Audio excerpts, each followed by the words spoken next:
Hi friends, నా పేరు Venkatesh. Welcome to ready channel చిల్పు అప్డేట్స్ 2.4. ఫస్ట్ వీడియోకి లేకపోతే రీచ్ ఎక్కువ పెరుగుతుంది. సబ్స్క్రైబ్ చేయకపోతే సబ్స్క్రైబ్ చేయండి. అలాగే టీటీఎఫ్ న్యూ అప్డేట్స్, అలాగే ఎవరు గేమ్లో ఉన్నారు, ఎవరు అవుట్ అయ్యారు ఈ వీడియోలో తెలుసుకుందాం. ఇంకా ఫస్ట్ వచ్చేసి నన్ను వచ్చేసి బర్నీ గారు అలాగే డీమన్ అయితే గేమ్ ఆడారు కదా.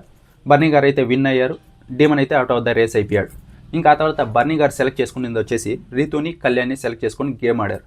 ఒక వైట్ బోర్డు ఉంటుంది, దాని మీద కలర్ రాయాలి. ఇక్కడ వచ్చేసి ఫస్ట్ రెడ్ వచ్చేసి బర్నీ గారు తీసుకున్నారు, కానీ కళ్యాణ్ వచ్చేసి నేను తీసుకుంటా అనేసరికి బర్నీ గారు వచ్చేసి బ్లూకి వచ్చారు.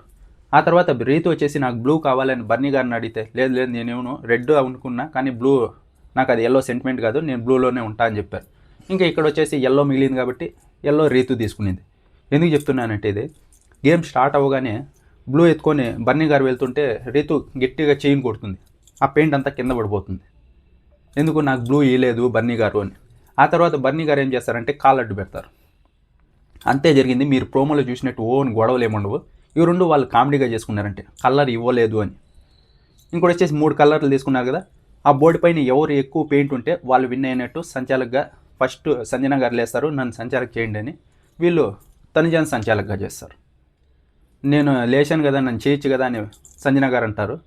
ఇంకా వాళ్ళేమో తనుజానే చేస్తారు. ఇంక గేమ్ స్టార్ట్ అయిన వెంటనే ఇక్కడ అందరూ పెయింట్ వేస్తారు, కానీ ఇక్కడ రెడ్ డామినేటింగ్ అయిపోతుంది. వాళ్ళు ఎంత కలర్ పూసినా కళ్యాణ్ వెళ్ళి దాని మీద ఒక చేయి పెట్టేసరికి అంతా రెడ్గానే కనబడుతుంది. ఇంకా లాస్ట్ ఫినిష్ అయ్యేసరికి ఎక్కువ ఒక సైడ్లో రెడ్ ఉంటుంది. అంటే కష్టమవుతుంది డెసిషన్ చెప్పడానికి. తనుజకి చాలాసేపు ఆలోచిస్తుంది, ఒక 15 to 20 minutes ఆలోచించి ఇలా అలా చూసుకొని ఇంకా లాస్ట్లో కొంత రెడ్ ఉండేసరికి అది అంతా మిక్స్ అయ్యి మెరూన్ బ్రౌన్ కూడా కనిపిస్తూ ఉంటుంది. సంజన గారు అయితే బ్లూయే ఉంది అంటారు. అప్పుడు సంజన గారు ఇంకోటి కూడా చెప్తారు, నేను సంచాలక అవ్వలేదు మంచిది, ఎందుకంటే అలా ఉంది, ఎలా డెసిషన్ చెప్పేది అంతా మిక్స్ చేసి పెట్టేసినారు, ఏమని చెబుదును అని. ఇంకా తనుజ ఆలోచించి ఆ తర్వాత లాస్ట్కి వచ్చేసి రెడ్ ఒక పక్కన ఎక్కువ ఉంటుంది, అందుకే కళ్యాణ్ అయితే విన్నర్గా చెప్తుంది. ఇంకా ఆ తర్వాత కళ్యాణ్ సెలెక్ట్ చేసుకోవాలి కదా ఆడడానికి. ఇప్పుడు వెళ్ళి సుమన్ శెట్టి అన్నను అయితే సెలెక్ట్ చేసుకుంటాడు. బర్నీ గారు చెప్తారు, మన ఇద్దరం ఆడదాం అనుకున్నాం కదా, నువ్వెందుకు సుమన్ శెట్టి అన్నను సెలెక్ట్ చేసుకున్నావు, ఆయన్ని లాస్ట్ వరకు వదిలేయాలని చెప్పా కదా నేను నీకు అని.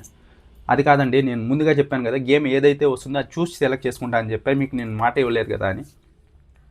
ఇంకా ఆ తర్వాత ఇమాన్యువల్ అలాగే కళ్యాణ్ డీమన్ వీళ్ళు ముగ్గురు మాట్లాడుకుంటుంటారు. బర్నీ అన్న ఏంది సుమనన్ను నువ్వు వదిలే అంటాడు, ఎవరన్నా గెలవడానికే చూసుకునేది, ఒక 10% ఎవరి మీద మనం ఆడితే వాళ్ళు గెలవాలనుకుంటాం. అందుకే కళ్యాణ్ సుమన్ సెలెక్ట్ చేసుకున్నాడు, కరెక్ట్గానే సెలెక్ట్ చేసుకున్నాడు. ఈయనేంది మనం అందరం ఏందో సుమనాన్ని టార్గెట్ చేస్తున్నామన్నట్టే చెప్తున్నాడు. అంటే వాళ్ళిద్దరు కలిసి ఆడుతున్నారా? వాళ్ళిద్దరూ కలిసి ఆడుతున్నారు, వీళ్ళందరూ కలిసి ఆడుతున్నారు. వీళ్ళిద్దరికీ రాకూడదని వాళ్ళు, వాళ్ళకి రాకూడదని వీళ్ళు, అలా. ఇంకా లాస్ట్కి అయితే కళ్యాణ్ అయితే సుమన్ శెట్టి అన్న అయితే సెలెక్ట్ చేసుకున్నాడు. సెలెక్ట్ చేసుకొని ఆడిన తర్వాత కళ్యాణ్ అయితే గెలిచాడు. ఇది ఒక బాక్స్ బ్రేకింగ్ టాస్క్ అంట. ఇక్కడ ఏంటంటే ముగ్గురు ఆడినప్పుడు ఎవరు గేమ్లోంచి బయటకు వెళ్ళరు, ఇద్దరు ఆడినప్పుడు గేమ్లోంచి బయటకు వెళ్తారు. ఇప్పుడు కళ్యాణ్ సుమనన్న సెలెక్ట్ చేసుకొని ఆడాడు కదా, సుమనన్న అయితే ఓడిపోయాడు, సుమనన్న గేమ్లోంచి బయటకు వచ్చాడు. ఇప్పుడు సంజన గారు, తనుజ, డీమన్, సుమన్ శెట్టి అన్న వీళ్ళు నలుగురు అయితే బయటకు వచ్చేసారు గేమ్లోంచి. ఇంకా ఆ తర్వాత కళ్యాణ్ వచ్చేసి మళ్ళీ గెలిచాడు కదా రెండోసారి. ఇప్పుడు రీతు, ఇమాన్యువల్, కళ్యాణ్ వీళ్ళ ముగ్గురు అయితే గేమ్ ఆడారు. ఈ గేమ్లో వచ్చేసి రీతు అయితే విన్ అయింది. ఇంతవరకు ఇదే అప్డేట్ జరిగింది.